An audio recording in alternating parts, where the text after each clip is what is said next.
1. Нужно шарить? Пока вам ничего не нужно шарить. Я пока ваш звук отключаю, его никто не будет слышать. Сейчас я проверю, что... Сейчас проверю, что в принципе звук передается нормально.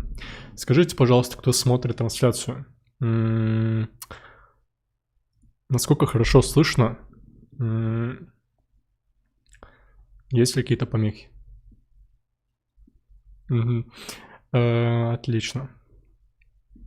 А в чате что люди пишут?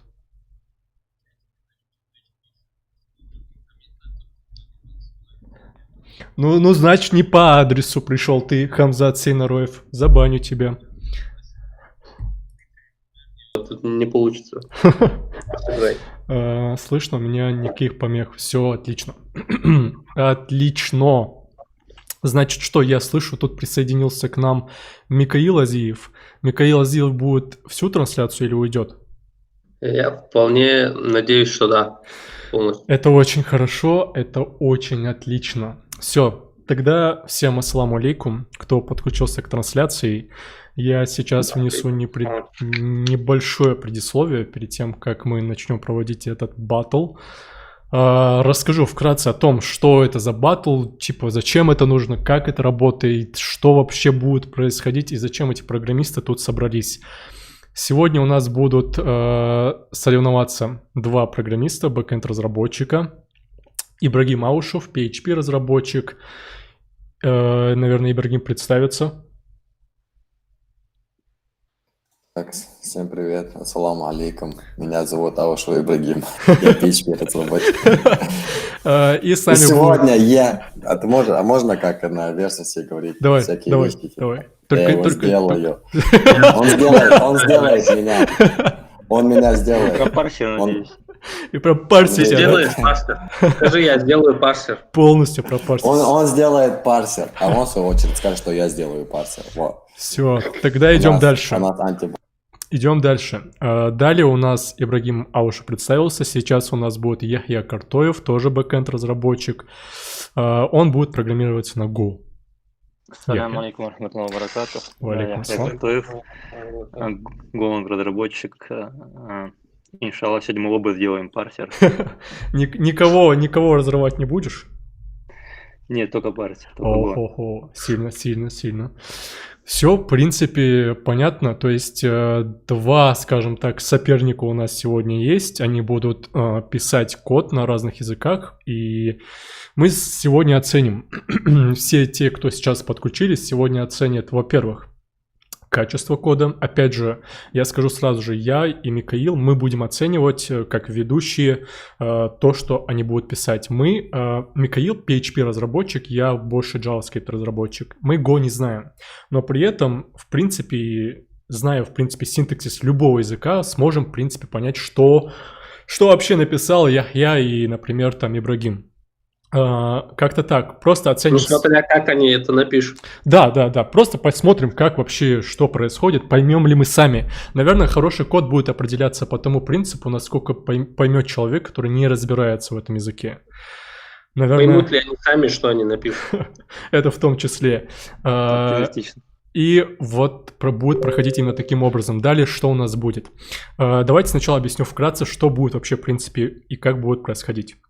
В описании я уже объяснил, что как, но давайте озвучу. Во-первых, сегодня мы будем, эти два человека будут соревноваться, мы им даем 40 минут на то, чтобы они написали какое-то решение. Мы пока это озвучивать не будем. Мы вместе поймем, что мы будем разрабатывать, и два программиста попытаются за 40 минут разработать то, что я скажу.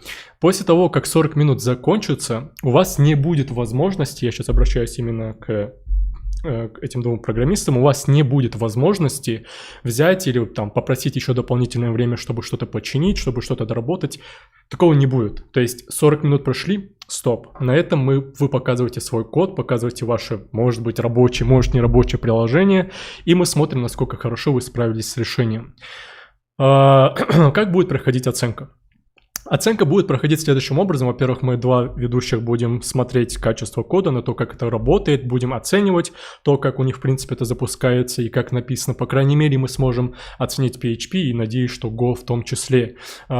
Также вы будете оценивать качество написания кода, те, кто, в принципе, разбираются в языке, исходя из этого критерия. Во-вторых, из того, как вам понравилось решение того или иного программиста. То есть вы будете смотреть на то, как запустил свое приложение Яхья и как запустил Ибрагим, и сделать вывод, что вам из этого нравится больше. И исходя уже из ваших там, скажем, голосов и из наших в том числе, наверное, опять же мы сделаем голосование еще в Телеграме, выберем кандидата и самому крутому программисту, который победит, мы вручим просто самый, наверное, лучший подарок. Это звание «Молодец» в интернете. Почетное. Почетное, вот. Спасибо за уточнение. Почетное звание «Молодец». Так что не каждый из вас готов заслужить такое звание, и не каждый сможет заслужить. И, в принципе, это все. Наверное, это все, что я хотел озвучить. Может, я что-то забыл, Михаил? Или не забыл? Нет, в принципе, ты можешь сейчас уже к самому заданию перейти. Хорошо. Тогда давайте я сейчас начну потихонечку шерить свой экран. Вот так вот. И давайте посмотрим, что за задание. Знакомый сайт. Да, вполне знакомый сайт. Я сейчас остановлю таймер, я его тестировал. В чем заключается суть? Справа вы видите таймер. Опять же, небольшое предисловие. Это первая трансляция такого батла. Ранее в YouTube я такого не видел. То есть, чтобы вот таким образом проводили. И исходя из этого, не было, в принципе, способа посмотреть, как более опытные люди это делают. Я не скажу, что мы сделали плохо или сделаем плохо, и мы будем делать только отлично. Но если у вас будут какие-то замечания, или вы подумаете, что можно что-то улучшить, будем только рады к вашим комментариям и обратным отзывам.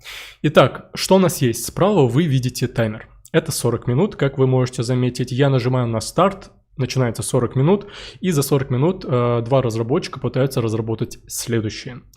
На сайте вы видите, на экране, точнее, вы видите следующий сайт, который называется berka.ru. Вначале я думал, типа, какое задание дать и чтобы такое разработать. Были разные идеи, ну, логично, если бэкэнд это REST API или какой-нибудь сайтик запилить простой, но потом я подумал, что, наверное, самое лучшее и интересное решение, если разработчики будут показывать то, что, в принципе, мы пользуемся, ну, каким-то сайтом. Условно, там, мы знаем про какой-то сайт, и, исходя из этого сайта, они будут там, условно, что-то парсить. Что будет происходить? У нас есть такой сайт. Это сайт объявлений, если кто-то не знает. Тут много разных объявлений, которые публикуют из разных городов. И суть даже не в этом. Каждый из этих 2 программистов должен будет с помощью своего кода написать такой функционал, чтобы скрипт, вот это вот приложение, оно пробегалось по каждому объявлению, парсило оттуда все заголовки, описание, стоимость, номер телефона, и можно, в принципе, какую-то дополнительную информацию по желанию программиста. Чем круче вы сделаете парсер, тем больше шанса получить звание «Молодец» интернета вы получите. Примерно таким образом будет строиться. Далее у нас есть пагинация.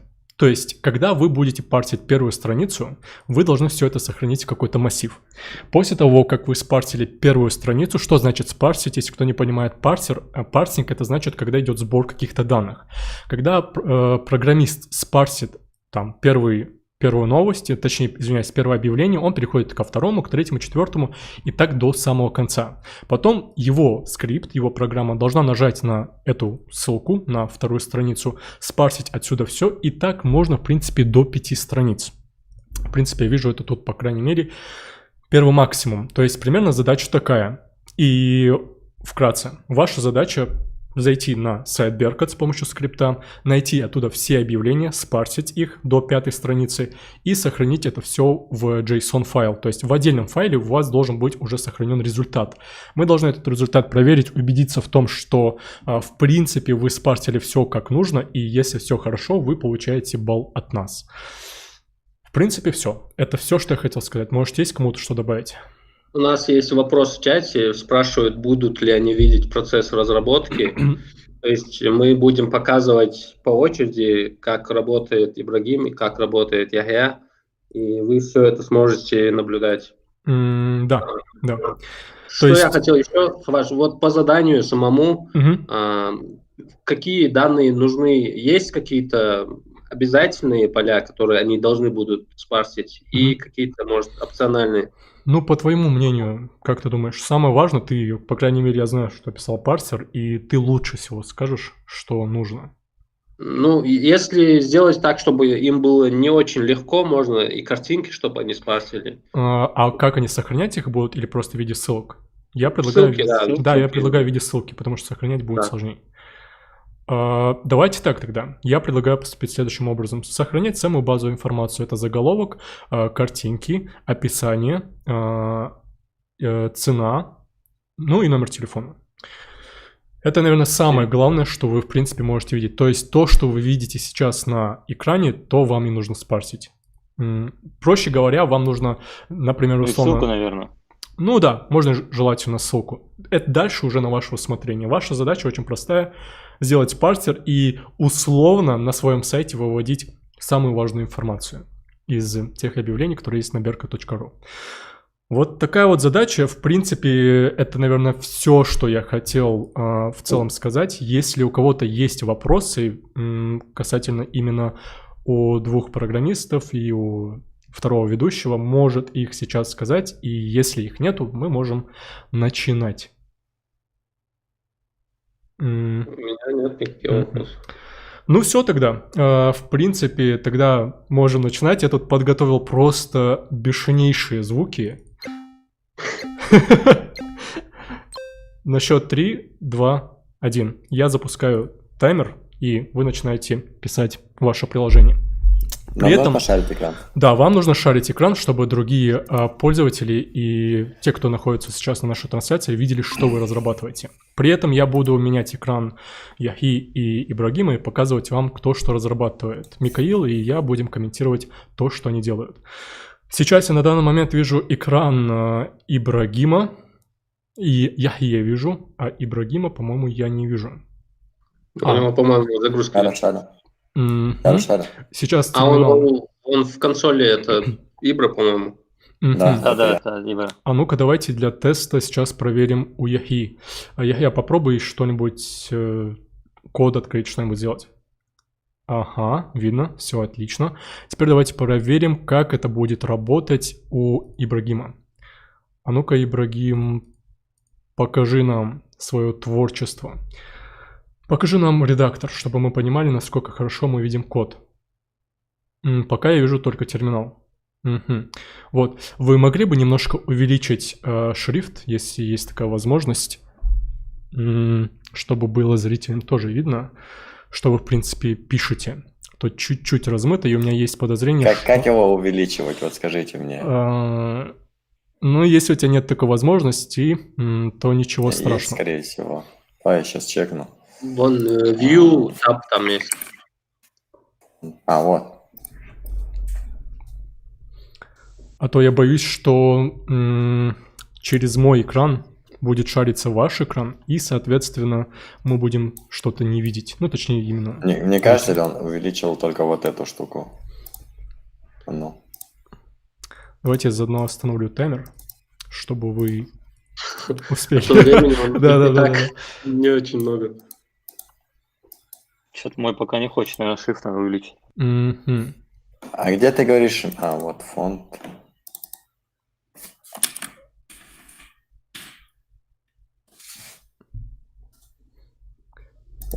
Блин. Интересно, а как другим людям видно? Вы видите вообще, в принципе, что... Ибра, эдитор, вот там должно быть. Не, я увеличил уже. Вот же.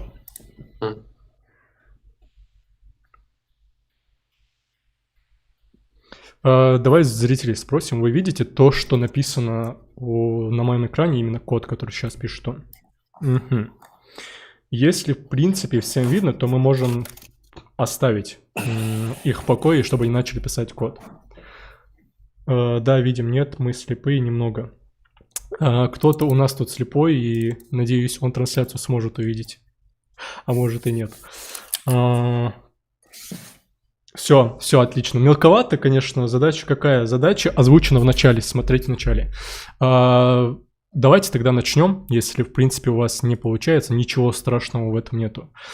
Тогда на счет 3 я запускаю таймер, если вы готовы. Все уже. Все. Не терпится. 3, Начинаем. 2, 1, старт. Все. Могу вкратце еще раз повторить задачу, чтобы как-то заполнять время. При этом я Микаилу предлагаю отключить микрофон в Google Meet, чтобы мы не мешали программистам. Они нас слышать не будут, но при этом зрители будут нас слышать, и тебя в том числе. Суть задачи заключается в следующем. Нужно написать парсер.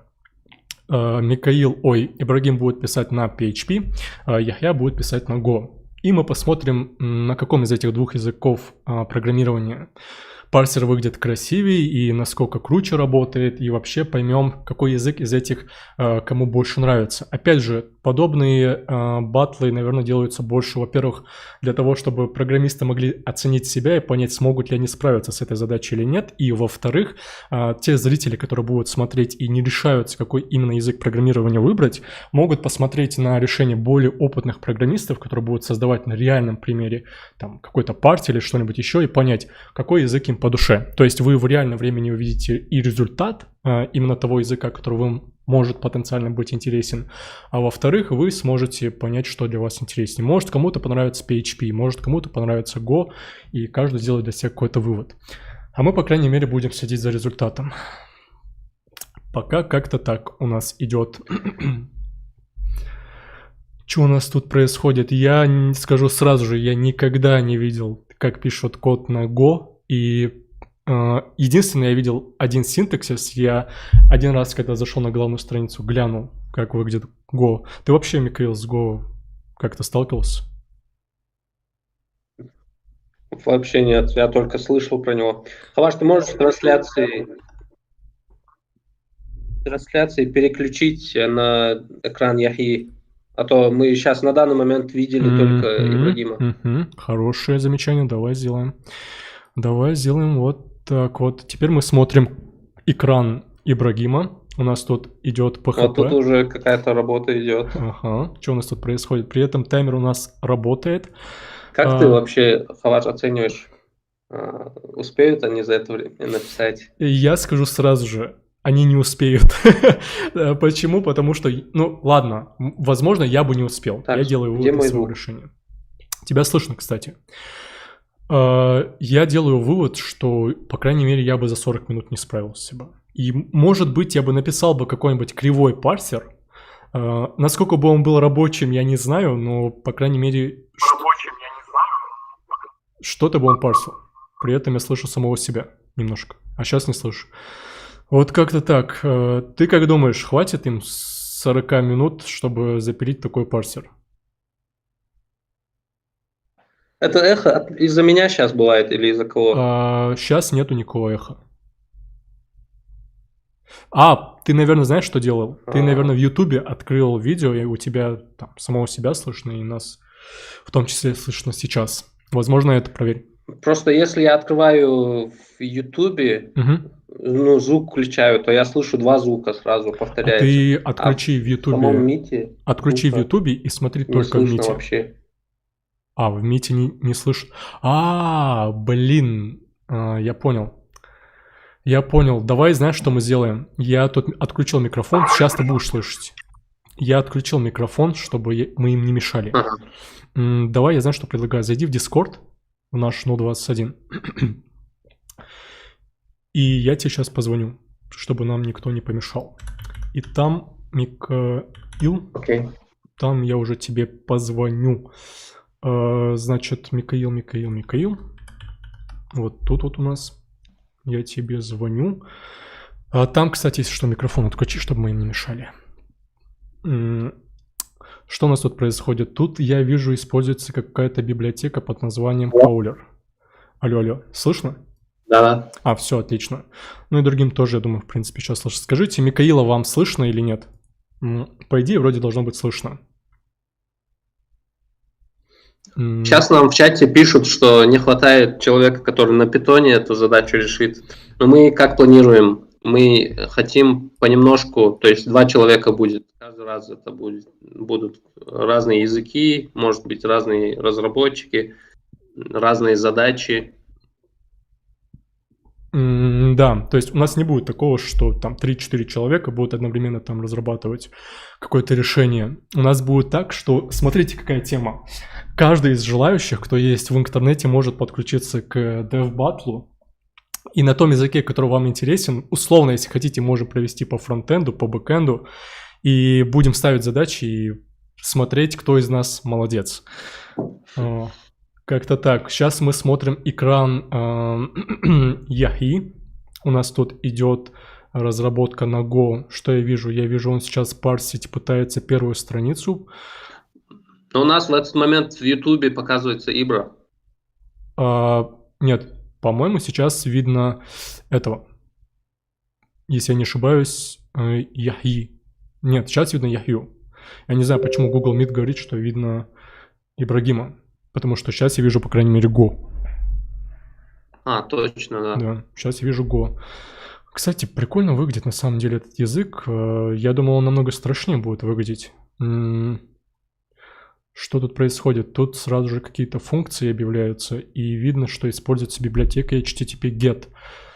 В принципе, похоже на решение, как в JavaScript. Опять же, вот я вижу, что тут, смотри, я вижу, что тут используется nil.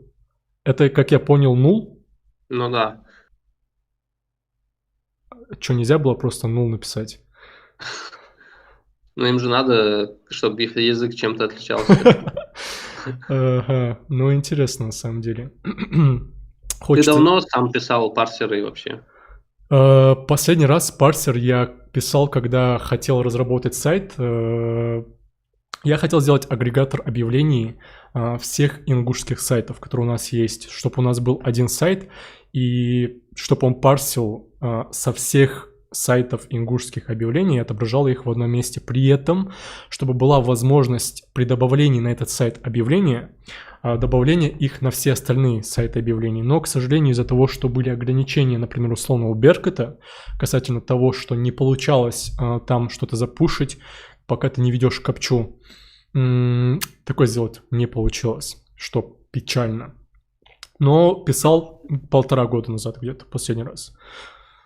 У тебя, я знаю... Если сравнивать с Авито, там каким-нибудь Юлой, я не вот знаю. Авито, там кстати, у них я не парсил. Сложно очень Авито парсить, там приходится передавать всякие заголовки дополнительные, чтобы он не понял, что это парсер. Я знаю, что в Авито, если не ошибаюсь, там нельзя картинку, там нельзя номер телефона спарсить. Оно в виде, по-моему, в виде картинки, да? Ну да, там сложности есть, но в итоге это можно сделать.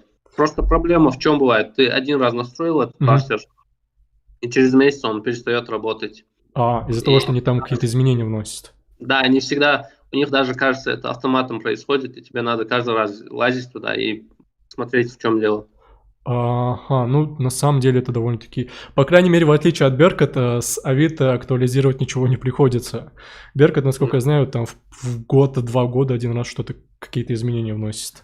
Ну, на Беркуте, кстати, тоже было такое, что вот у меня был настроен парсер, там брались объявления, потом были там то ли классы убрали, то ли еще что-то, и сломался парсер. Как там, кстати, Home поживает? У тебя же он, кстати, тоже, да, насколько я знаю, через парсер работает? Нет, там сейчас никакого парсера нет, он просто существует так. Ага. Объясни мне тогда одну ключевую вещь. Какая у тебя была сложность и какую, думаешь, сложность они могут сейчас... С какой сложностью они могут встретиться при парсинге сайта Berkut, по твоему мнению? Ну, мне кажется, если они сейчас начнут это все пытаться вручную сделать, они просто-напросто не успеют. Им надо попытаться какие-то библиотеки, может быть, взять, которые там быстро дом распарсят и дадут им данные. Ну, смотри.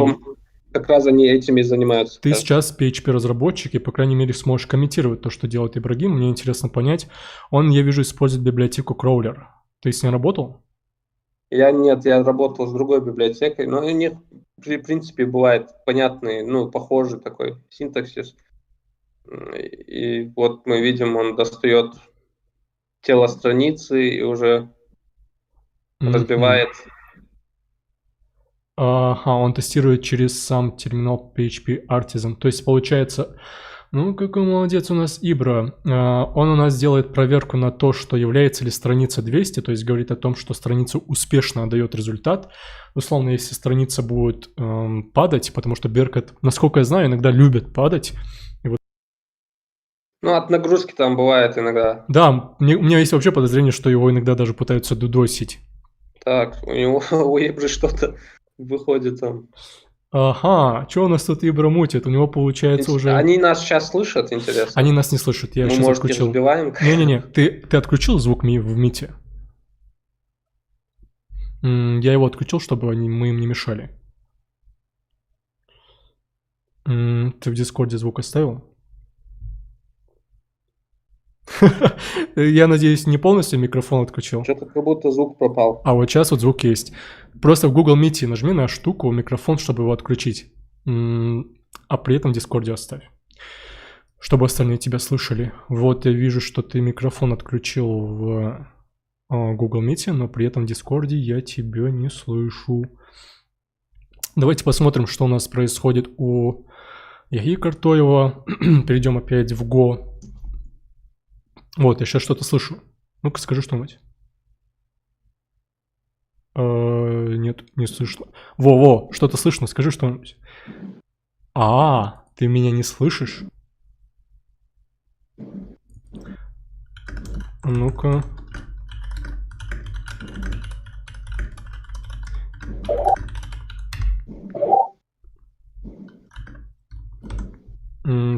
Что самое забавное, Михаила я слышу, Михаил меня не слышит.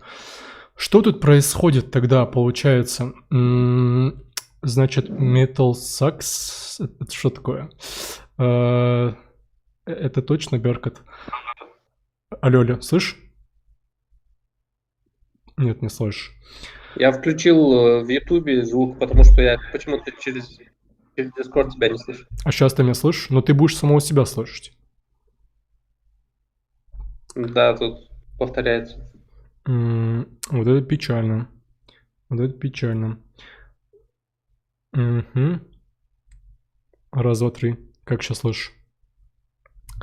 А ну-ка, знаешь, как мы попробуем? Михаил Азиев.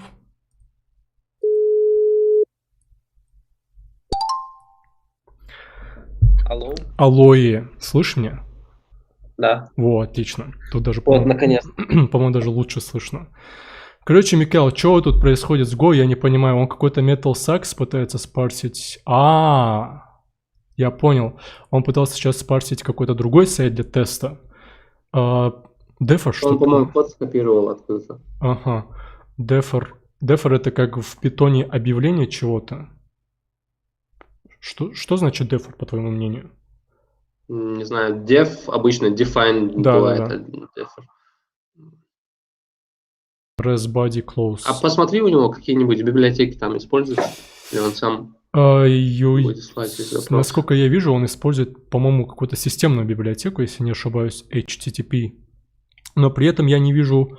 по-моему, тут что-то с HTML парси вижу. Но при этом я не знаю пока, что тут происходит. Вижу, что... Смотри, какая-то стрелочка используется. Смотри, вот тут вот. Хватит, снова не слышно. Раз. Интересно, меня вообще люди слышат? В трансляции тебя слышно, Хваш, нормально. Ага. Как будто микрофон твой отключается в телеге, в Дискорде, когда ты мне звонишь. Все слышно. Попробуй в телеге отключить. Попробуй еще раз. Странно как-то. Алло. Yes. Слышно меня? Да. Странно как-то это работает. Вроде бы я ничего не перенастраиваю. Golang parser HTML. Ага. Что тут происходит? Мне кажется, наверное, есть какие-то определенные решения в виде фреймворков или библиотек. Ну да, стоит какие-то библиотеки поискать. Да. Которые именно HTML-файл, структуру распарсивает быстро, чтобы ты мог там... примерно как в jQuery синтаксис, используя, быстро достать. Да, с помощью доллара. По крайней мере, я на Node.js, когда делал парсинг, там Cheerio использовался. Там вообще не было сложно что-то спарсить. Ты как будто jQuery пишешь, и он, типа, парсит, как тебе нужно. Вот на PHP тоже есть такая библиотека, которая вот все методы, все функции из jQuery как раз реализует, и ты просто как будто пишешь на jQuery. Как она называлась? Я, кстати, с ней работал. Я знаю, Grizzle, там что-то такое есть. DI-DOM, что-то такое было. Подожди, по-моему, кстати, это библиотека, если не ошибаюсь, Мухаммада Имамгазалиева, да? Да. Да, кстати, я помню, когда-то он скидывал ссылку, там у него, кстати, много лайков было. Очень круто. Да, у него... На самом деле он написал этот парсер и сделал сравнительные тесты с другими парсерами на PHP. У него очень хорошие там результаты были по скорости. Ну, это очень круто, что, в принципе, можно сказать, из нашего сообщества программист смог написать довольно-таки крутую библиотеку. Тут мы опять видим, что HTML у нас тут VIP это PHP. Я вижу файл berka.php. Что тут происходит? Он, получается, сделал экземпляр класса crawler. Далее, как объяснил, это HTML контент. Он пихнул HTML, который будет передавать get content. Далее он фильтрует. Он пробегается, видимо, по каждому объявлению. То есть, получается, вот это вот блок, это есть board list item. Да. Ага. То есть, оттуда он... А DTO что такое? Это типа Data Transfer Object? Он типа свой сделал или что? Ничего себе, у нас какой Ибрагим, крутой программист, решил прям DTO-шками пойти. Чтобы вы понимали... Как бы это не аукнулось с тем, что он не успеет. Да. Конечно, красиво, опять же, но... Сколько у нас времени, кстати, осталось? 23 минуты. 23 минуты. Интересно, справится ли? Кто будет почетный молодец сегодня? Может, никто из них не успеет, и никто не будет молодцом. Ну, в любом случае, кто-то должен быть, мне кажется, потому что, представь, если... Интересно, если ни одно решение не будет работать, что тогда делать? Отложим тогда на следующий раз. Просто так раздавать это звание нельзя. Да. Это не просто такое звание, которое раздается всем. Почетный молодец должен человек еще заслужить в интернете. Что я вижу? Он пытается спарсить... До того, как я понял, он сначала хочет сделать такой красивый вариант сохранения данных через свой класс. Далее он парсит, я вижу, заголовок, description URL, вытаскивает оттуда из href ссылку. Вот сейчас он пытается спарсить картинки и сохранить это в массив EMGs.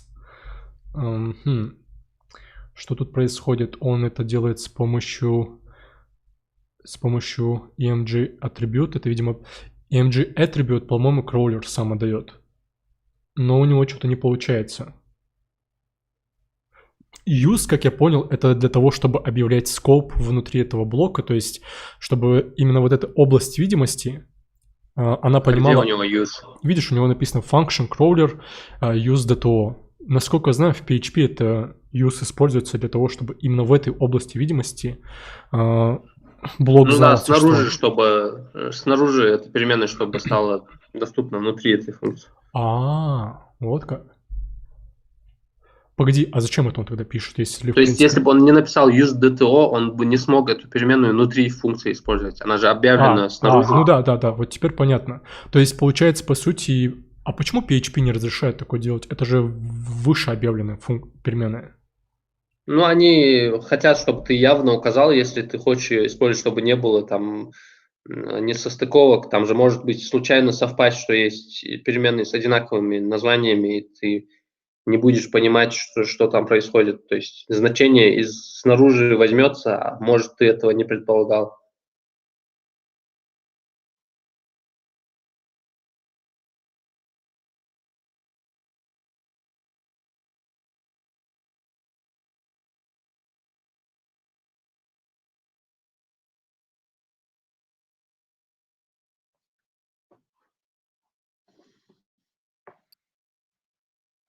Что-то мне снова не слышно тебя, Хаваш. Ты можешь, кстати, если меня слышишь, переключиться на экран Яхи, потому что мы долго уже наблюдаем за Ибрагимом. Надо посмотреть, что у нас здесь.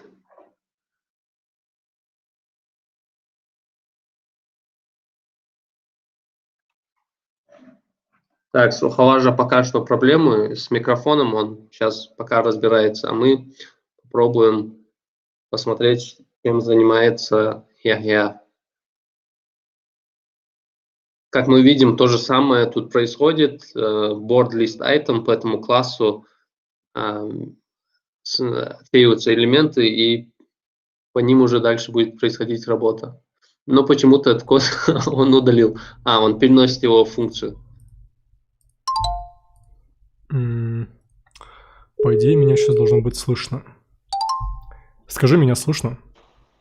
Слышно. Все, отлично. Это у меня долбанный микрофон, тут до кабеля ты докоснешься, он все такой начинает ныть, что ему нужно отключиться. Что тут происходит, я пропустил. Он так же, как и Ибра, по этому классу отбирает, пока что первую страницу берет и проходится по ней. Смотри, в принципе, знакомый синтаксис. Я бы не сказал, что что-то такое чуждо для меня. Да, они похожи языки, можно посидеть, там быстро разобраться, что происходит. При этом тут что интересно, когда я на Delphi программировал, для того, чтобы значение в переменную поместить значение, там, например, в C-Sharp, в Delphi, по-моему, по крайней мере, в Delphi я помню, для того, чтобы поместить значение, нужно было писать как вот тут вот. Двоеточие, равно и... Да, в Паскале, по-моему, тоже так было. Да. Я вижу, что Golang решил это тоже унаследовать. Кстати, смотри, тут наоборот нужно объявлять интерфейс переменной, тип, точнее, переменной, то есть спереди PageName и int. Что примечательно, мне показалось, они оба сделали проверку на 200-й статус. Если бы я этот парсер писал, я бы, наверное, вообще не подумал об этом. По крайней мере, я бы, знаешь, что применил? Я бы, наверное, даже вместо того, чтобы делать isRes статус 200, я бы, наверное, с помощью try-catch бы это сделал. Тебе try-catch гарантировал бы то, что ожидаемый результат произойдет. А вот тут я не уверен. Опять же, я не знаю, как Go работает и как он экзептит вот всякие вот эти вот ошибки, как он их контролирует. Не знаю, там, есть ли вообще в Golang есть смысл прям try-catch юзать, или можно вот так, как он сделал? В любом случае, это хорошо, конечно, то, что они это продумали. Да, я просто кстати. боюсь, как бы они не опоздали по времени. 17 минут осталось. Давай я им напомню, что осталось 17 минут, чтобы они знали. На крайний случай мы можем упростить задание, там, если изначально говорилось про 5 страниц, может... если что, у зрителей спросим. Да. Как думаете, есть ли смысл давать ребятам еще плюс 5 минут или там максимум 10, если мы поймем, что кто-то из них вообще не справился с решением? То есть не хватило времени. Интересно посмотреть на это. Опять же, не хотелось бы нарушать, скажем так, свои же правила касательно того, что... Регламент. Да, что поставили 40 минут, и при этом говорим, что можно их, в принципе, поменять. Но в качестве первой трансляции и для того, чтобы получить хоть какой-то результат, я думаю, можно пойти на уступки. Тут в основном комментариях говорят дать время еще. Один комментарий говорит упростить задание, но время оставить такое же. В принципе, тоже интересно. Интересно. Может быть, мне со стороны кажется, что, в принципе, можно за 40 минут уложиться и сделать этот парсер, но У нас сейчас в комментах как раз Мухаммад, про пакет которого мы говорили, и он просит, чтобы ты показал экран Ибры. Мухаммад, насладись тем, как программисты используют твою библиотеку. И как ты видишь... Этот программист не использует его библиотеку. Почему? Подожди. У него другая, по-моему, там... Вначале он не использовал библиотеку? Вот этот кроулер. Ты же ее юзал. Точно, я забыл, я туплю. Ты ее юзал. Тут, кстати, Мухаммад, не твоя библиотека используется, но опять же, что у нас с PHP тут происходит? К сожалению, видно размыто, и я бы попросил бы сейчас Ибрагима чуть увеличить, но не хочу сейчас, чтобы он тратил свое время. Он, по-моему, все URL достал с этой страницы. Я вижу, что он достал все картинки. Да, именно картинки там. Да. Что он делает дальше? Мне интересно понять его код, посмотреть. Пока я вижу, что он в терминале что-то делает. Он решил спрятать свой код, когда мы переключились на него. Что тут происходит? Function main. Да, Ибрагим, дай посмотреть. Он нас не слышит, если что. Может, я им дам напомнить, что осталось 15 минут. Сейчас я им скажу. Кигинах, я знаю, что вы меня слышите. Если что, у вас осталось 15 минут. Все, микрофон отключил. Ну, в принципе, да. 14 минут уже, можно сказать. Чего тут? Не знаю, мне на самом деле PHP привычней, но опять же, Go выглядит интересно. Я думаю, стоит его попробовать.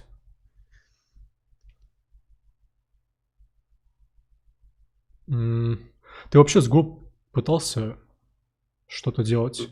Приходилось? Вообще никакого опыта нет. Я даже не видел, чтобы кто-то на нем писал, и вот я даже не наблюдал, как другой пишет код. Давай сейчас посмотрим обратно, что тут у нас с Go происходит. Значит, что у нас Яхья делает очень хорошее решение, находит готовые решения из Stack Overflow. Со Stack Overflow он с вопроса копирует код или с ответа? Сейчас мы можем посмотреть, что тут происходит. Но на самом деле это довольно-таки интересный опыт, нужно признать. Не важно в зависимости от того, у кого какой опыт разработки на том или ином языке, сам процесс сверки двух языков и того, как одно решение на двух языках разрабатывается, выглядит довольно-таки интересно. Конечно, это нельзя считать там прям максимально справедливым сравнением языков, потому что разработчики тоже влияют на это. Но опять же, со стороны можно, по крайней мере, сделать какой-то вывод. Если человек, в принципе, не решался посмотреть, как пишется код на Go, он сейчас наглядно может увидеть, как сделать парсер на Go. И я тебе скажу честно, мне крайне интересно, как на Go сделать парсер. Кстати, вот тут такой момент, что Go чем выигрывает? Я вот сейчас подумал. Например, Go побеждает PHP и JavaScript тем, что в Go можно создавать многопоточность. И если бы у нас было бы больше времени, и мы могли бы, я мог бы показать этот результат, то мне кажется, с большим перевесом в плане скорости на Go получилось бы быстрее сделать парсинг всех новостей. Потому что с помощью именно многопоточности в Go, если, например, PHP будет парсить одну новость, ждать синхронно действия, потом переходить ко второй новости, ждать, то с помощью Go можно сделать следующим образом. Условно создается 5 потоков, скажем так, создаются, то есть если в PHP есть один раб, то в Golang их можно сделать 5 человек. И пока твой один человек будет там собирать какие-то там, не знаю, урожаи, то в случае с Golang у тебя 5 человек одновременно будут это действие выполнять. И в Golang плюс какой? В том, что ты можешь создать таких 5 потоков, 10, сколько хочешь. Они параллельно, вне зависимости друг от друга, от того, какой процесс выполняется, будут парсить что-то, что увеличивает, точнее ускоряет парсинг какого-то сайта. Например, в JavaScript и в PHP, если ты хочешь быстро что-то спарсить, извини, у нас event loop, то есть у нас ожидание, и нам просто нужно ждать, пока одно действие выполнится, потом второе действие выполнится и так далее, и так далее. Вот. Ну да, на длинной дистанции, если бы у них было побольше времени, я думаю, я бы смог это продемонстрировать. Но сейчас мы парсим 5 страниц, и вряд ли это скажется. Ну да, согласен. Сейчас, в принципе, главное посмотреть бы, какой результат вообще, в принципе, продается дом на заранее. Это, кстати, где мои родственники живут. Ты что за дом? А, нет, это не мои родственники. Нормально. Что тут происходит? Я вижу, что он пытается спарсить сейчас цену. Что он ищет классы, а классы-то убрали. А тут вот я сложность. Ты, к сожалению, сейчас нас не слышишь, может, к счастью. Ну да, это Беркат, знакомься. Вполне возможно, они убрали эти классы из-за моего парсера. В какой-то момент я парсил, и оно все работало, потом классы пропали. Интересно, как они тогда задают свои стили? Я не знаю. Хороший вопрос. Там, по-моему, нет стилей. А смотри, как объявляются переменные в Голанге. Тут даже не нужно var, let, там, $, писать. Тут ты сразу просто пишешь название. Опять же, я не знаю, нас... Да. Кстати, а как это решается именно касательно области видимости? То есть, как этот вопрос решается? То есть, если, например... Ну, наверное, там, где в том скопе, где он написан, там он не работает. То есть, уже по умолчанию, получается, в Голанге блочная область видимости. Наверное, если логически рассудить. Ну. Интересно, интересно. Если в JavaScript тебе достаточно let или var использовать для того, чтобы контролировать эту область видимости, например, с помощью let, то тут ты прям просто ничего не пишешь. Им сейчас надо, раз там нет класса, по очередности этих элементов выискивать нужный элемент. Ну, возможно, вот на этом моменте они могут немножко застрять, потерять время. Как думаешь, есть смысл подсказывать? Думаю, наверное... Да можно, в принципе, подсказать. Но они, я думаю, и так это понимают. Давай попробуем. Скажешь? Да. Включи у себя там микрофон. Так коротко, чтобы им не мешать. В Google Meet. Так, я включил микрофон. Возможно, кому-то этот совет понадобится, возможно, кому-то нет. Вам, так как там нет классов указанных для определенных элементов, надо по их очередности постараться определить нужный элемент. Ну, то есть, если бы это был jQuery, там можно было, функция была EQ, которая туда передается номер элемента, и таким образом мы получаем вот что-то наподобие сделать. Или второй вариант — спарсить все спэны и из массива вытащить то, что тебе нужно. Ну да, как-то так. Если что, мы вам больше мешать не будем. Все, я сейчас отключаю микрофон, я сейчас только скажу время, осталось 7:38. Все, отключил микрофон. Мне больше интересно, что они ощущают, вот когда... Да, вот именно то же самое я подумал. Какой-то чувак им спускается, рассказывает про какие-то советы ненужные, и время говорит, что осталось. Типа, чувак, отстань, пожалуйста, я тут, блин, все в поте лица сижу, пытаюсь сделать парсер. Что у нас тут? Мы сейчас видим на данный момент PHP, и сейчас нам демонстрирует экран Ибрагим. Какая-то структура у него уже вырисовывается. Опять же, смотри, Микаэл, нужно признать один момент. На PHP намного больше есть решений для тех или иных там бизнес-задач, скажем так. Готово. Да. То есть, условно, если, например, возьмем, например, новый язык. Относительно это новый язык, новое сообщество, они еще не успели разработать какие-нибудь там кроулеры или какие-нибудь другие библиотеки. Это не официальные библиотеки. И при этом получается, если на PHP очень много разработчиков, есть огромное количество разных решений. Golang, насколько я знаю, сомневаюсь, что прям очень подточен на какие-то конкретные задачи, потому что вроде это относительно новый язык, по-моему, 2012 года. Давай посмотрим, какого года это язык вообще. В 2007 началась его разработка, я сейчас открыл как раз в Википедии. А сам он вышел в 2009. Ага, 2009. То есть, получается, нормально, 11 лет. Ну, в принципе, ок. А PHP, чтобы вы понимали, 95-го. И тут, скажем так, есть разница.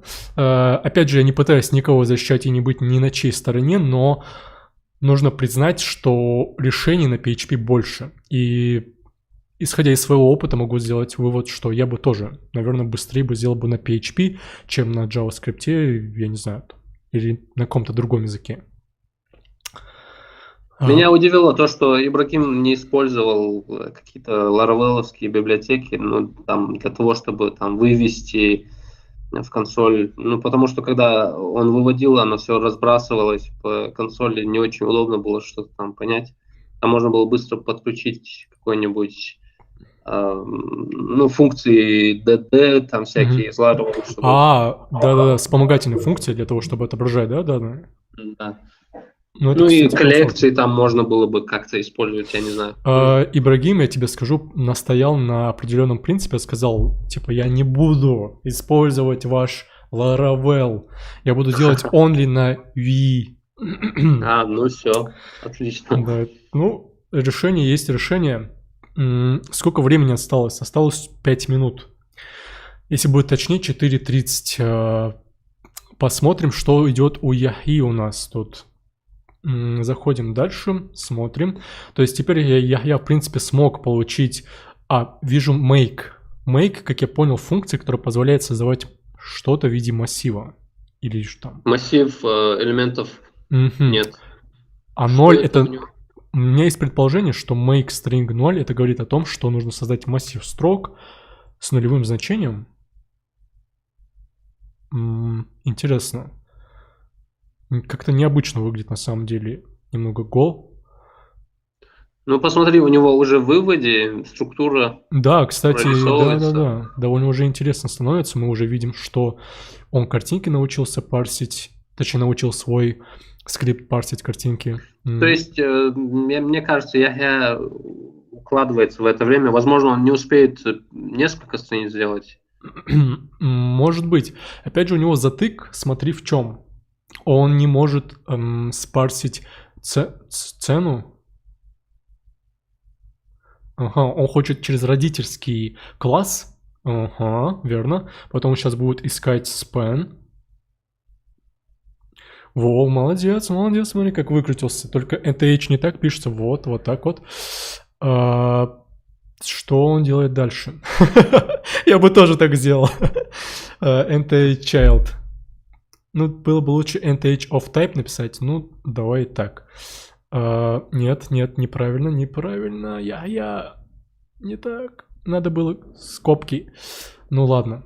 Может быть, в селекторе у Golang find нужно писать таким образом. Давай проверим.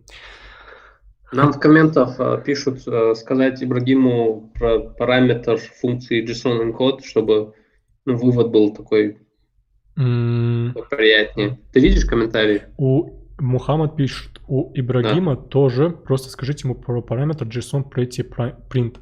Функция JSON encode. Я боюсь сейчас их отвлекать, Мухаммад, потому что... Я тоже времени очень мало остается, на самом деле. Сколько осталось? 2 минуты? 2:18. 2:18, нифига себе. Интересно, что тут происходит у Ибрагима. Ибрагим, как я вижу, смог спарсить... Он вообще вот только сейчас одну страницу... Ну, как минимум, я вижу, он может парсить несколько объявлений. Берд предлагает 10 минут им добавить. 10 минут от Берда. На третий столик. Ну, сейчас посмотрим, Берд. Ну, 10 минут Берд, если передает, то мы их разделим на 2, и каждому по 5 минут.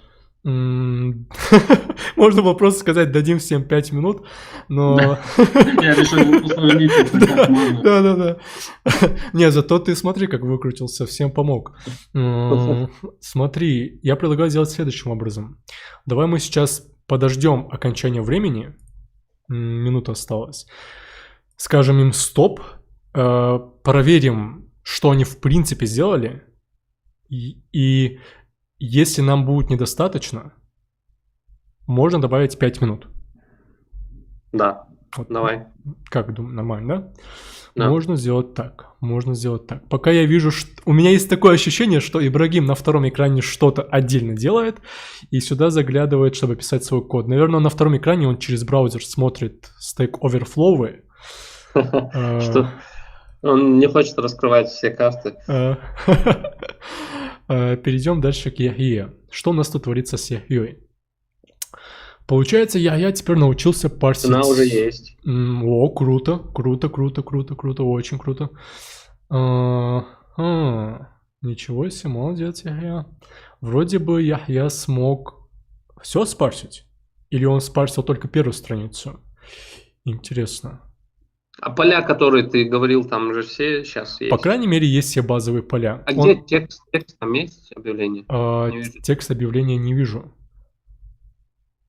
По-моему, его пока не сделал. Текст объявления где? Тут я слышу звук. Все, время у нас. Того, что время у нас закончилось. Итак, господа погромисты, время закончилось. Прошу вас остановиться. Остановитесь. Ну, Султан, видитесь. Значит, что у нас? Мы сейчас смотрим экран Ибрагима. И смотреть будем сейчас экран Яхьи. Что же я могу сказать? Давайте, Кегенах, вы сначала микрофон свой включите, выскажите свои комментарии 2-3 минуты. Что, как думаете, как у вас это в принципе работает, что происходит? И... Только перестаньте кодить. Да, Ибрагим Аушев, он нас, по-моему, не слышит. Я слышу, но продолжаю писать код. Тебя плохо слышно, кстати, почему-то.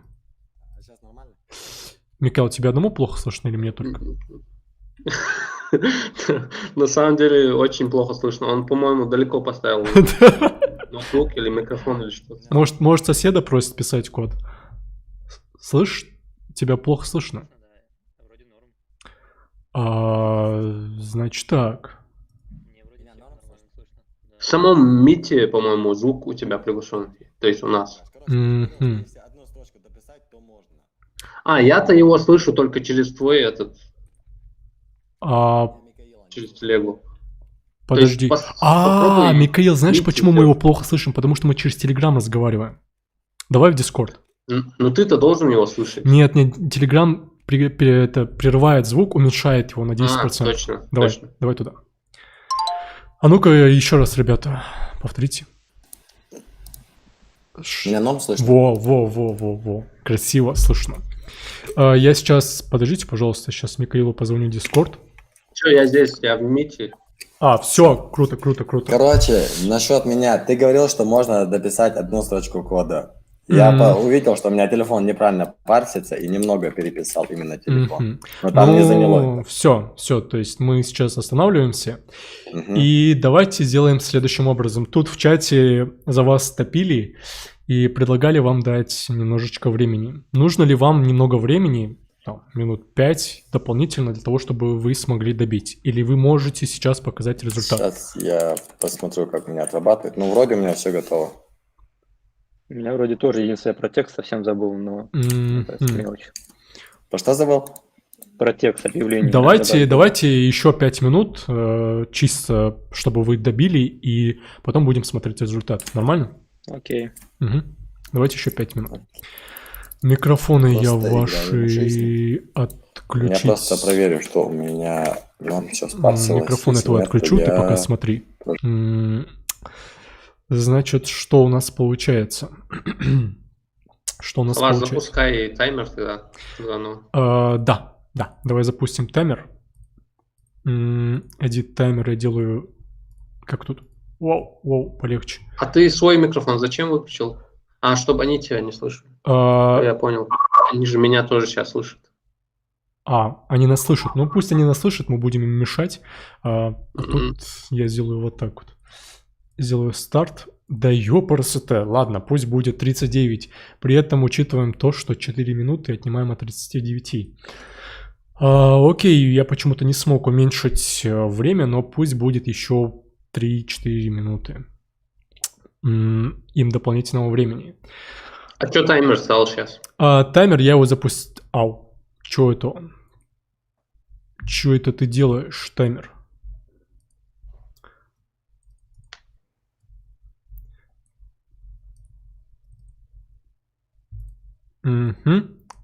Вроде бы сейчас таймер должно быть видно. Давай для красоты попробую сделать вот так вот. тут сделаю 3 минуты. Старт.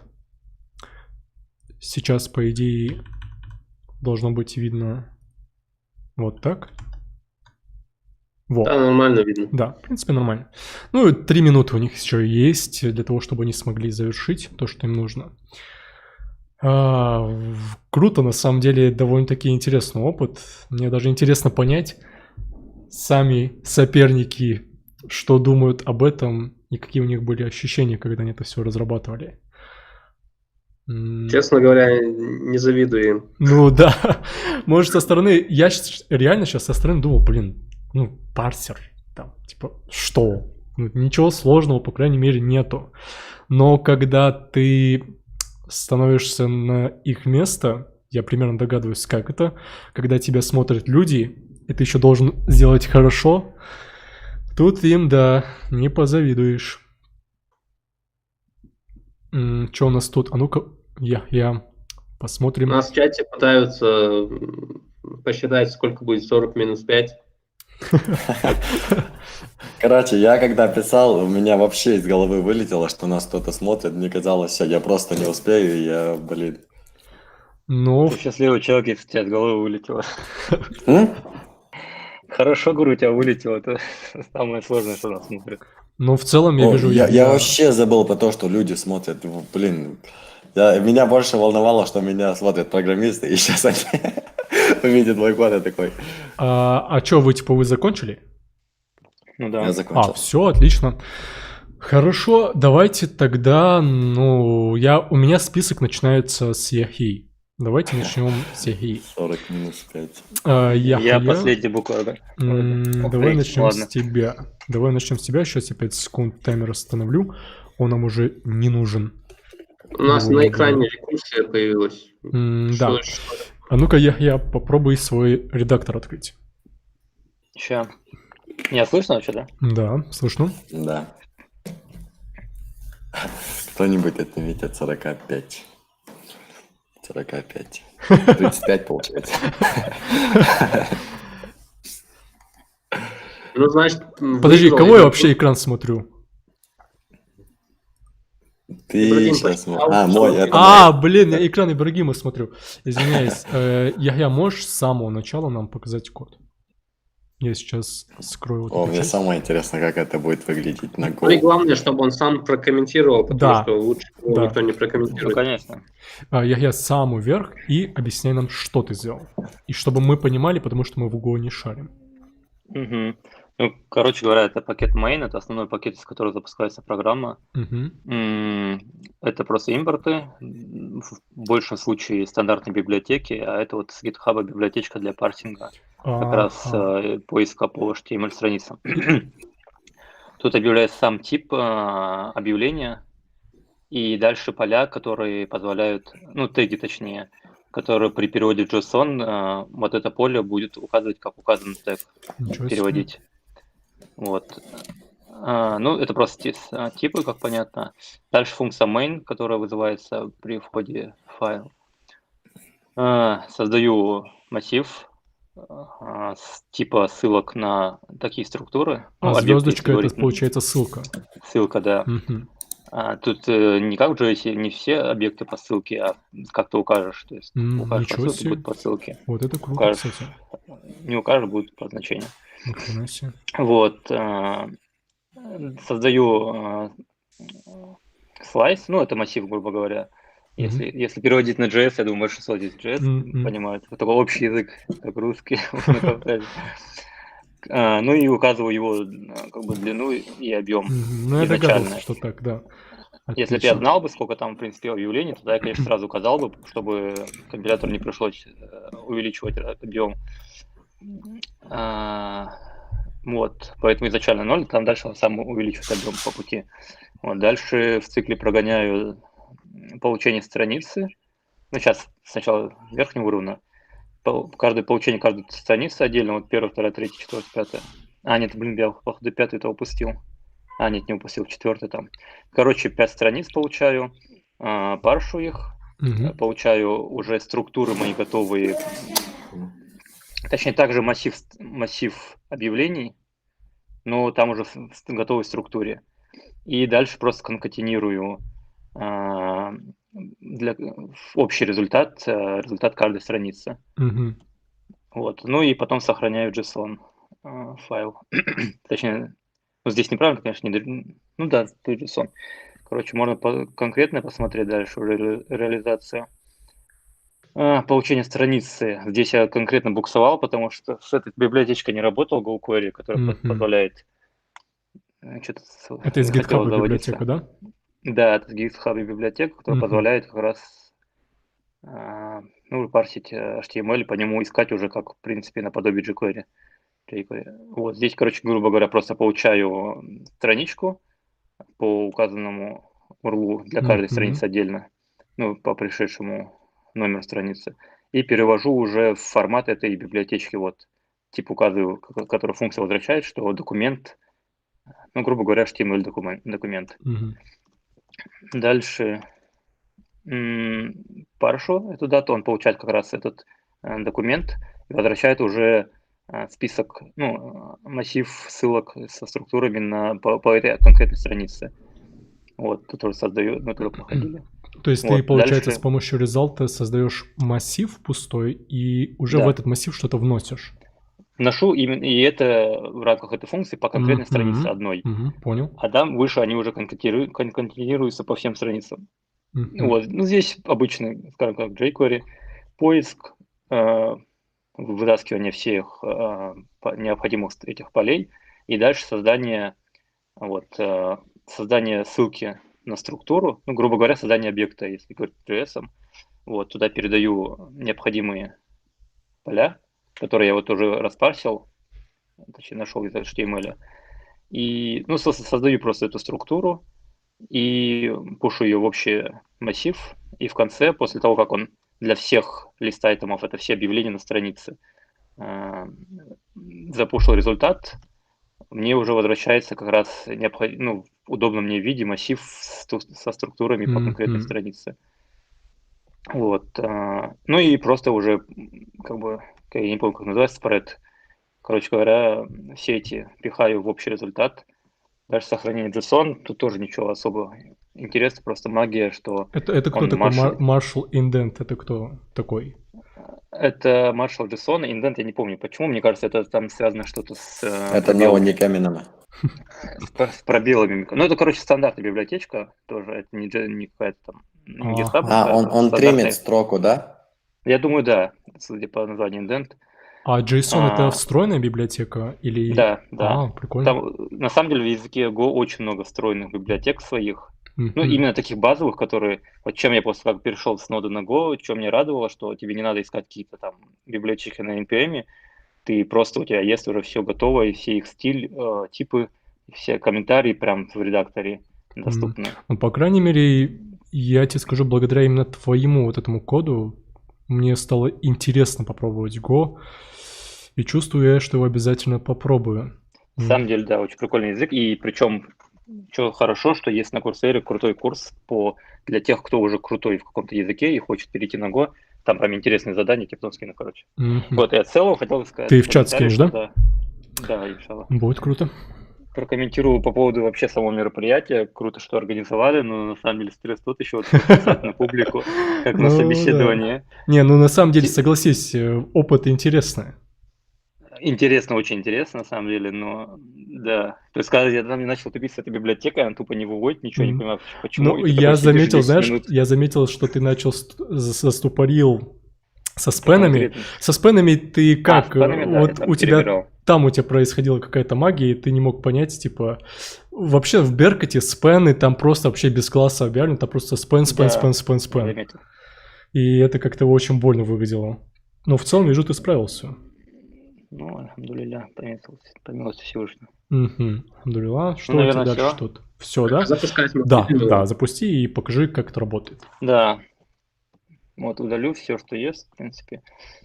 На самом деле, можно было бы еще раз параллелить. Были мысли на эту тему, чтобы они параллельно все парсили. Вот я хотел, мы как раз обсуждали это с Михаилом насчет многопоточности.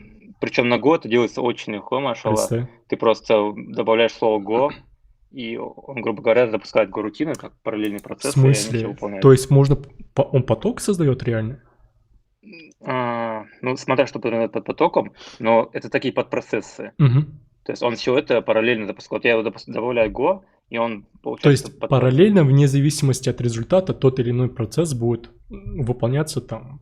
И не, там не есть еще стопорить. нюансы, что надо, да, не стопорить, но есть нюанс, что надо дождаться, можно как бы, типа promise all, одновременно запустить, и потом уже дождаться общего выполнения, но в итоге как бы выполнение будет занимать самое долгое, а не... В питоне тебе нужно обязательно создать экземпляр класса thread, или трейдинг как-то там было, и потом от него уже создавать на каждый тред свою функцию, которая будет выполняться, ее убивать.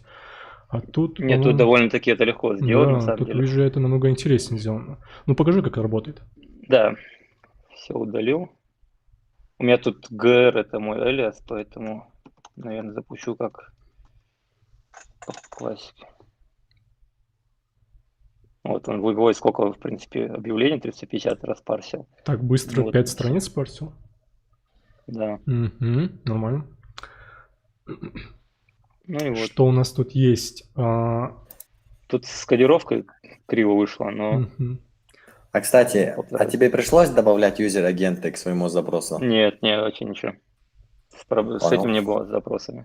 Ну, в целом, я вижу, ты title получил, текст получил, массив картинок ты получил, URL видим, что является URL объявлений, номер телефона мы видим и цена вводится. В целом, выполнено задание хорошо, то есть, и у тебя получается по всем 5 страницам пробегается.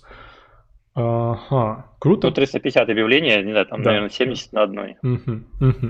Круто. Все, у тебя нормально спарсил именно телефон? Ну, мы видим, вроде нормально. Покажи. Ну, да. Ну, как строкой просто взял, вытащил. Ну-ка, давай показывай свое теперь. По коду он, по идее, не должен был именно спарсить его. Там в каких-то местах, типа, просто позиционом не обойтись было. Ну, смотри, вот... я текст брал из вот этого getFontStyle класса. То есть ты по тексту искал тоже, да? Или ты по... по... классам. По CSS классу. Нет, ты обращался. Видишь, тут нету конкретного класса для текста. Почему? Вот он. Не для текста, а для телефона.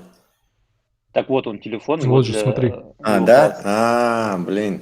Я этого не заметил, кстати. Ибра в спальне смотрел, класс есть в самой ссылке. Да, я что-то не заметил это. Ну-ка, Ибрагим, показывай PHP. Показывай, что у тебя там происходит. Узнаем, умер ли PHP еще или нет. Шутки за 300. Видно мой код? Видно. Давай, показывай. В общем, я использовал Lumen. Это такой микрофреймворк для Laravel. Ну, от Laravel, точнее. Я создал тут команду parse, то есть это консольная команда. Сигнатуру мы указываем, то есть как мы будем запускать. Она случайно запускается вот так, PHP, Artisan, и вот название команды. Не спеши. Далее я создал сам парсер. Он имплементит интерфейс. Что такое имплементит? Реализует интерфейс парсера, в котором есть функция handle. Для чего это сделано? Что если бы у нас было несколько парсеров, чтобы они реализовывали один интерфейс, и мы их могли передать какому-то родителю, или dependency injection сделать, который ожидал бы нас конкретный интерфейс, реализацию, точнее парсера. В общем, мы имплементим эту реализацию. Здесь мы выносим какие-то настройки, то есть это статические данные, это URL и количество страниц. Далее в методе handle, который мы реализовали отсюда, мы пишем нашу основную функцию main. Тут есть изначально пустой массив. Далее мы объявляем цикл и проходимся по каждой странице. В нашем случае это 5 страниц. А если бы их не было конкретного количества, то мы при первом запросе выяснили бы, сколько страниц, и от этого уже отталкивались бы. И это уже был бы не for, а while, например. Далее мы указываем на... Пришлось передавать этот заголовок user-агент. Без него он написал, что типа не мог, 401 он выдавал. Странно. Видимо, та библиотека, которую использовал Яхья, сама там что-то подставляла. Наверное. Или же может быть такое, что клиент, вот этот вот объект, класс, вот этот, он свой юзер-агент использует, который запрещает. Не, Скорее, вот то, что сказал Михаил, скорее у него вшивается что-то это, потому что одно клиент, ты ему либо что-то передаешь, это типа Axios, короче, или там фетча, то, что ты ему передаешь, то он и поставит. Обычно библиотеки свои там передают, но не суть. В общем, мы проходимся по каждой странице, сначала генерируем URL. Если мы обратим внимание, то там на каждой странице можно попасть по вот этой штуке, по get атрибуту page. Мы делаем запрос к этой странице с конкретной, запрос к этому сайту с конкретной страницы, кладем ответ в response. Если нам возвращается 200, то мы берем из этого ответа 200 это body, что? то есть 200 это ок. То есть вот эта штука значит ок. HTTP ответ. Ага. HTTP ответ get status code. Мы берем HTML. Далее мы парсим HTML с помощью кравлера. Это от Symfony штука. По сути, это что-то типа очень похоже на jQuery. У них методы есть похожие. То есть это jQuery для PHP. Мы в него засовываем наш HTML. Далее фильтром пробегаемся по каждому элементу. То есть если мы обратим внимание, сейчас...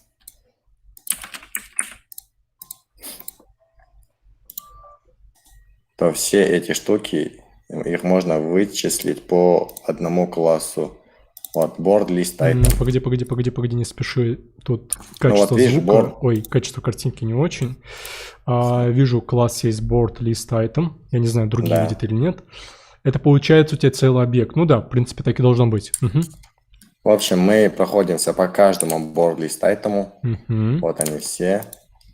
Я создал еще DTO-шку, чтобы мне удобнее было запоминать. Здесь я описал поля, которые я хочу получить и которые я хочу вернуть. Это title, description, URL, картинки и телефон. Именно типы в описании выше PHP doc, он их сам описывал или ты их писал? Я их сам описывал. Понял. Хорошо. Ну, на последних версиях PHP можно было бы даже здесь указывать сами типы, но у нас тут используется то ли 7.2, но в самом этом люмене или 7.3, точно не помню. В общем, мы создаем объект нашей DTO-шки, заполняем его данными. То есть вот этот фильтр, он получает в себе callback функцию, где есть нода. Из этой ноды, то есть это целый board list item, мы сначала выясняем title. То есть нода это получается отдельное объявление. Да, это отдельный узел. Это отдельный узел. То есть выдели, покажи, чтобы люди понимали. Получается, весь целый блок, который есть, это есть в переменной node. Да. Ага, понял. Да, вот этот блок есть переменный node. Отсюда нам нужен title. Мы его вычисляем, берем оттуда текст. Нам нужно description. Он уже хранится не через title, а через текст. Мы его тоже берем. Далее нам нужен URL. Он у нас тоже хранится в этой штуке. Вот он. Оттуда мы берем ссылку, href. Далее нам нужен... ну вот тут я немного затупил. Я не знал, что тут есть отдельный класс для этого. Я просто через контент Ну-ка, подожди, не спеши, покажи, что ты делаешь. Ты, получается, берешь из класса, находишь в нем span и проверяешь, есть ли в этом спэне слово «телефон» через CSS-селектор. Ну, в принципе, через селектор. Если такой спэн с текстом телефон есть, то ты вытаскиваешь оттуда текст. Прикольно. И трим его, типа, заменяй там все эти лишние пробелы и т.д. Трим это слева и справа убирает пробел, да? Да. Обрезает эти пробелы. Далее мы проходимся, для изображения у них есть отдельный класс, в котором хранятся все изображения, мы по ним тоже проходимся через each, через array merge, смерживаем картинку, которая была до этого, то есть это, можно сказать, такая конкатенация, ну, если бы мы PHP делали бы. Склеивание. В JS, да, склеивание. Мы склеиваем массив со старым, с новым значением и возвращаем нашу DTO-шку. Блин, в PHP вообще некрасиво выглядит склеивание массива как-то, но в целом прикольно. Ну, там в новых версиях можно делать так же, ну, через 3 точки. Типа спред работает? Да. Круто. В новых версиях, да. Круто. Далее у нас есть DTO-шка, которую мы возвращаем. Даже не DTO-шку, вот этот фильтр там возвращает все элементы одной страницы. То есть тут будет где-то 60 элементов. То есть он возвращает объяснив массив DTO-шек. Get content тебе что в итоге отдает? Он берет все объявления и превращает их в JSON. Нет. он превращает их в PHP-объекты. Тут, кстати, не get-контент, при рефакторинге это название изменилось, потому что вначале это немного по-другому задумывалось, но он возвращает массив всех спарсенных элементов одной страницы. Далее он их опять объединяет со старым массивом, вот с этим, объединяет значение его с новым значением, которое мы получили, и дальше наш цикл проходится снова на второй странице, объединять все эти данные снова, то есть он проходится по циклу, и когда он уже закончил, у нас есть целый массив, который мы просто превращаем в JSON и кладем его в файл data.json. Ну-ка покажи, как это у тебя работает. Вот. Запускай свое творение. Этого так можно даже удалить. Только не спеши, а то тут прям картинка такая расплывчатая. PHP Art. Увеличь еще, пожалуйста, терминал. Во, красиво. Artisan Parse. Видно? Вот начался на первой странице, потом на второй, третьей, четвертой и пятой. И вот он закончил. Ну-ка. Вот, данные нам вернул, мы их можем вставить какой-нибудь. Тут Мухаммад Имангазалиев говорил, чтобы более красиво выводить тебе JSON. Что, Микаэл, нужно было использовать? Что у вас там в PHP было? Какой-то... Я не помню, там какой-то параметр добавляется. Pretty, там что-то. Да. Код добавляется, следующий параметр.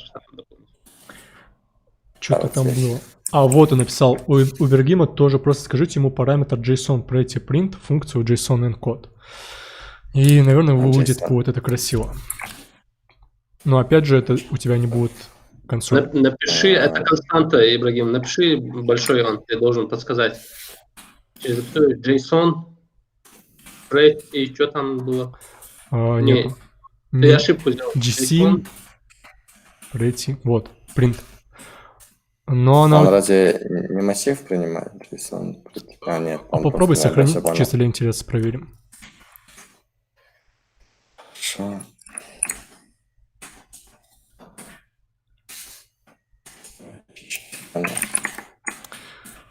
Кегером лишь очень, даже не понимаю, что тут происходит. Картинка одна за другой. Страница 5, вижу. Ну-ка. Вот. Не сказать, что прям очень, но в целом уже что-то. Ну, в общем, у нас есть title, description. Ты перекинь туда, где ты хотел нам показать. Там вроде бы читабельно был текст. Значит, что у нас? Продается двухкомнатная квартира, description, вижу URL, вижу картинки парсятся. И номер телефона тоже парсится. Ну, в принципе, Микаэл, я тебе скажу, я ожидал, что не успеют. Я тоже. Я очень сильно сомневался, что за 40 минут не смогут это сделать. Во-первых, это говорит об опытности этих людей. Во-вторых, это говорит о том, что, в принципе, 40 минут довольно-таки нормально для таких вот задач. То есть, да, если есть опыт именно вот работы с этими библиотеками, если не нужно разбираться, там, в документации лазить, я думаю, вполне. Ну, в целом круто. Так что я, наверное, не знаю, какое решение. И то работает четко. То есть и на PHP работает. Трудно определить, что лучше, потому что все сделано. Возможно, в следующий раз можно какое-то задание придумать, на котором легче будет. Я же предлагал, крад, посмотреть, как выглядит крад на этом, на Go и на... Ибрагим, тут Берт пошутил. После трансляции Беркат поменяет слово телефон на телефон 2, и твой парсер сломается. Это грубо. Так нет, там контейн же функция. Ну, у него он не будет работать. Да, кстати, там контейн. Кстати, да, будет работать. Да, кстати, будет работать. Ибрагим предусмотрел это. Ну все, отдаем победу Ибрагиму. На самом деле, мне нравится решение и то, и другое, и я не знаю, честно, что лучше. И давайте сделаем следующим образом. Чисто сейчас 5 минут подождем, что скажут люди в чате. Выскажите, пожалуйста, свое мнение относительно того, что сейчас происходило. Какое из этих решений вам нравится больше? Я сейчас покажу решение Ибрагима. Ибрагим может медленно проскроллить свой код, чтобы люди увидели, что тут происходит.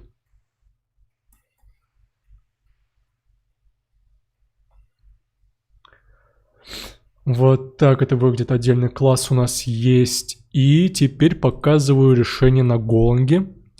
Яхи Картоева. А где вы здесь увидели Мухаммеда? Он в чате писал. В Телеграме или где? Не, в чате Ютуба. Значит, что у нас тут? Вот видим, тут есть тип main. Вот вижу. Почему 40 минут, а не час? Спрашивают в чате. Час слишком много. Ну, потому что если час в общем будет уходить очень много времени, и вряд ли будет интересно смотреть людям. Я сейчас вообще скажу больше. Я сейчас смотрю на нашу трансляцию. Если я не ошибаюсь, мы уже сколько часов? 2 часа делаем трансляцию. 3 часа. 1,5 вроде. У меня вообще написано в Ютубе 3:31. Не, 18:30 начали, сейчас 8. 18:30 начали? Ну ок. У меня почему-то пишет 3:31. Мне вообще казалось, намного дольше мы проводим трансляцию. Тут пишут обоим лайк, ничья, оба холодцы. Победил интернет над Беркотом. Будет работать, они посетили. Да подожди, тут пишет, мне кажется, решение Яхи более лучше, ты пропустил. Где пишешь? Озвучь это. Прямо под оба холодцы. Сейчас, подождите, я сейчас беру чат, перекидываю сюда и смотрим, что у нас тут происходит. Ничья пишут, интернет просто проводить баттл между программистами, Беркот решает падать. Будет работать, они посередине, теперь... Мне кажется, решение Яхи более лучше, пишет Error Style. Обоим лайк, звание молодец года, 1.5, блин, спалился, 83 минут идет стрим. Это как сравнивать, LAN RMS пишет, это как сравнивать, что лучше, BMW или Merz, условно говоря. Очень субъективная оценка, очень субъективные оценки посыпятся. Оба молодцы. Для объективности какие универсальные критерии можно в будущем ввести? Можно результат Яхи. Пишет выше. Тут смотри, Яхья пишет Хамид Полонкоев. Можно результат Яхи JSON файла еще раз посмотреть? Можно, конечно. Что ты говоришь, мне нравится код Ибрагима. Ну, опять же, видите, 50/50. Тут мнения сходятся. Я, если честно, не программист, поэтому решайте вам. Нам доверил Абу Ибрахим решение. Время выполнения задания, к примеру, или во время исполнения кода, какие-то объективные значения. Ничья. На Go заинтересовал. Ну да, тут опять же чисто субъективное мнение, именно заинтересованности в языке. Хамид вот тебе показывает результат JSON. Я, кстати, немного писал на Go. И сразу ушел оттуда. Знаешь, какие моменты можно учесть? Во-первых, можно учесть то, опять же, что у Яхи в JSON декодирование стоит. Ну, мои заслуги здесь нет, это все язык. Ну да, опять же, я говорю, у Ибрагима написано все красиво ДТОшками. И описано все классами. У Яхи код выглядит в принципе короче, и все вроде бы работает примерно тоже точно так же, как у Ибрагима. Тут очень сложно сказать какое-то мнение, и на самом деле, мне кажется, тут даже больше ничья, чем есть победитель. Я ожидал, честно говоря, что будет победитель, но тут очевидно ничья. Тут оба варианта работают четко. Тут главное, надо определить, получат ли они оба статус молодца или не получит никто. Там уже Берт написал, что Нет, молодец не может Я новое правило ввел. Ведущий не может получить молодец. Ну, ты и так был молодец. У него изначально он... А так, если честно, оба молодцы, пишут RSTL за такое короткое время написать код. Опять же, я полностью согласен, за такое короткое время сделать такое решение, это реально заслуживает похвалы. Пусть напишут программу, которая вычисляет... Но на это, я думаю, уйдет больше времени, Гапур. Ибрагим, исправил быстро, пока никто не видит, пишет тебе. По скорости посмотрите, кто быстрее. На самом деле по скорости они одинаково справились. То есть тут даже сложно по скорости сказать, потому что я и Ибрагим... Выполнение, наверное, но это опять же от языка скорее зависит. Да, и опять же от языка, это и интернета. Это такое не самый лучший вариант оценки качества. Программа быстрее качает 1000. Единственное, что вы можете сделать следующее. Чисто просто подытожить, чисто для меня, ради интереса. Вместо pages 5 можете написать pages 50 и одновременно проверить, у кого будет быстрее. Просто ради теста. В принципе, довольно быстро засечь, сколько выполняется. Угу. Тут Микаилу надо ехать, и я думаю, нам заодно можно будет уже завершать. Единственное, это тест проверить. Что у нас тут у Ибрагима? Я могу на телефоне запустить таймер. Кстати, ладно, не буду говорить. Хотел похвастаться. А тут я вижу, прям по красоте хочет сделать. О, не, у меня уже желания нет. Я запускаю таймер. Подожди. Ты запустил уже? Ну, ладно. Да. Ты сколько поставил? 50. Угу. Я пока тогда не запускаю, хорошо? Я случайно допустил, сейчас оценлю. Угу. Мы пока смотрим Ибрагима. Что тут получается? 30 страниц. Сколько уже секунд? Пока что 25.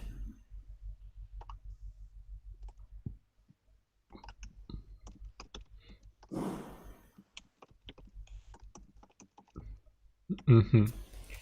35 где-то ушло. 35 секунд, да? Ну, опять же, это такой, статистика не самая лучшая. Тут зависит от интернета во многом. 35 секунд ушло на PHP, чтобы 50 страниц пропарсить. Да, а ты где сейчас? Ты в Москве или у нас в Ингушетии? Не, я в Москве, да. Че, я запускаю? Давай, запускай. Ладно, добавить.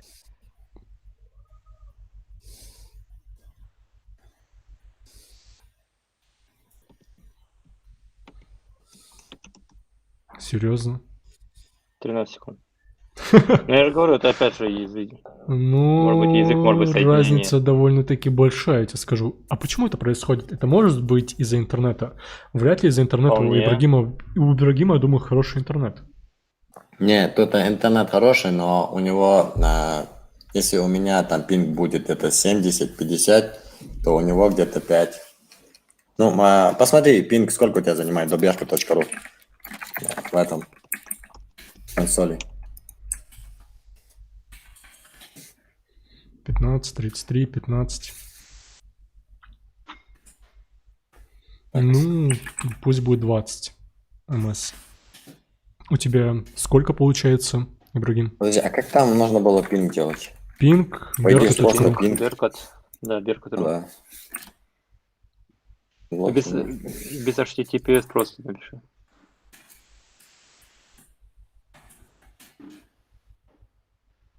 Ну, что-то у тебя как-то не ахти с пингом. Почему-то странно.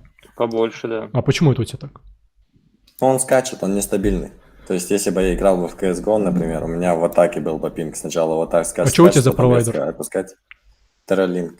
О, TerraLink, странно. У меня TerraLink вроде нормально.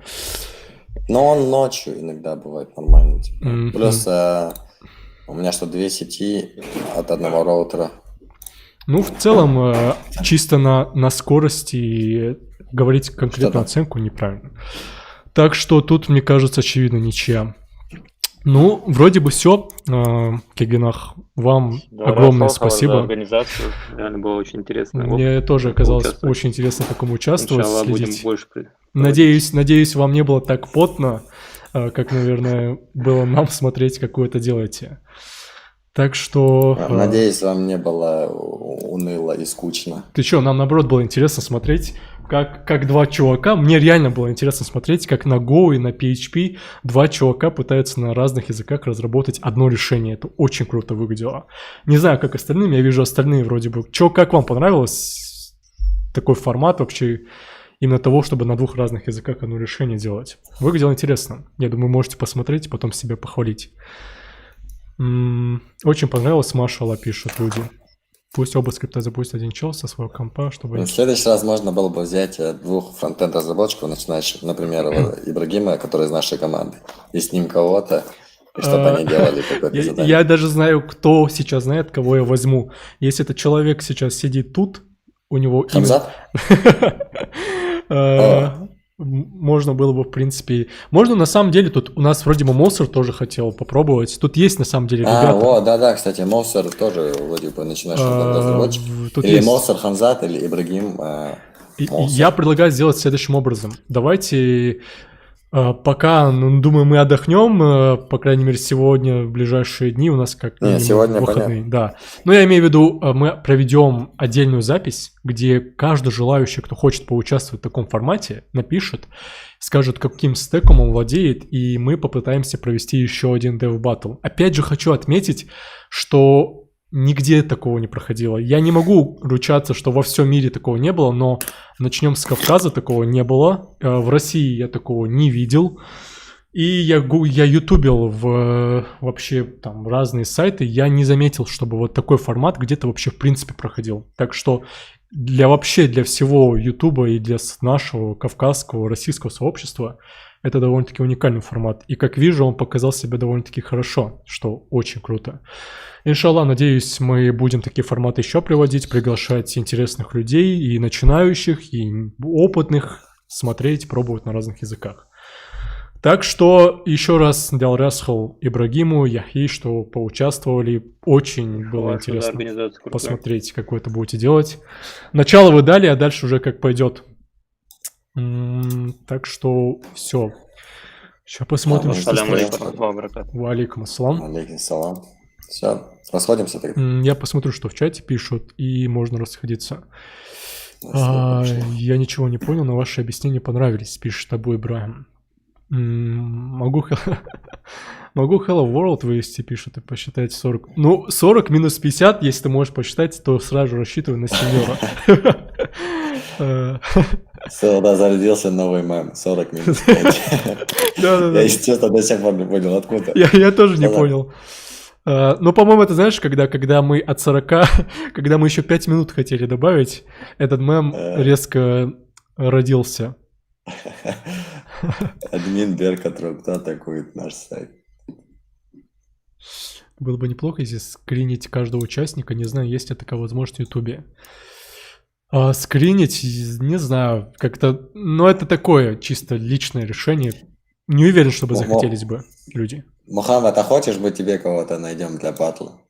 Мне интересно посмотреть, как пишет Мухаммад, честно говоря. Можно пригласить и других разработчиков. Опять же, на одном языке всегда писать неинтересно. Мы можем в следующий раз пригласить на JavaScript, потом можем пригласить там вообще на чем-то другом. Можно на PHP. Скиньте код, пишут. Руслан, подключайся к интернет-сообществу, там есть ссылка в описании, и напиши в чате, тебе скинут.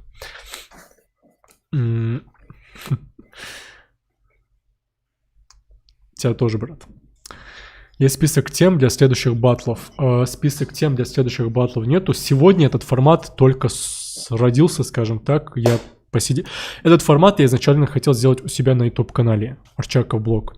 И хотел там чисто для джунов и опытных делать вот такие батлы. Но прежде чем запустить у себя на YouTube-канале, мне хотелось потестировать это сначала на интернете. Так что вижу, тут этот формат зашел очень хорошо. И думаю, потом запущу его у себя.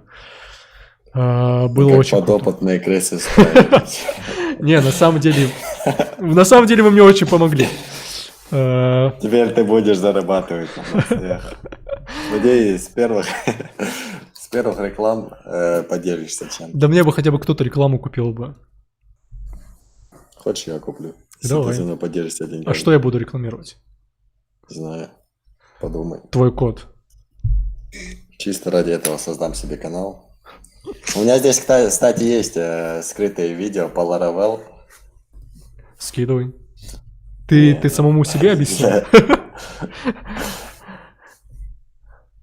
Я могу сделать вывод вот. Народ нас тестирует. На самом деле мне помогли вообще все. То есть и Ибрагим, и Яхья, и те, кто пишут комментарии. Благодаря всем мне уже понятно, что, наверное, у себя тоже стоит запускать это. Но вначале я еще потестирую на интернете. Более детальнее разберу косяки, которые я могу допустить у себя на канале. А потом уже запустим там, иншаллах. Короче, думаю, наверное, Ибрагим, можно расходиться, да? Ты, по крайней мере, точно устал, я тоже. Давайте. Так что, ассаламу алейкум, всем бистям. Алейкум ассалам. Все, давайте бистям хлашамасини. Дал раз каждому, кто оставлял комментарии, каждому, кто помог нам какие-то там конкретные вещи объяснить, подсказать, указать. Так что всем баркал. Следующие трансляции будут проходить тогда, когда мы захотим. Мы заранее будем делать анонс. Если вам интересен формат и интересны другие там трансляции или что-то еще, следите в телеграм-канале Интернет. Ссылка, если что, есть и в описании, и скидываю вам вот тут вот. Так что сообщество молодое, надеюсь, мы будем дальше продвигаться, приглашать новых гостей и по батлам, и по вообще, в принципе, каждого мы будем ингуша приглашать. Он будет рассказывать о своем опыте, делиться с другими нашими соотечественниками, мотивировать и так далее, и так далее, и так далее. Очень надеюсь, иншаллах, что вы проявите активность и может из этого что-то выйдет. Да, Лендри. Давайте. Ассаламу алейкум.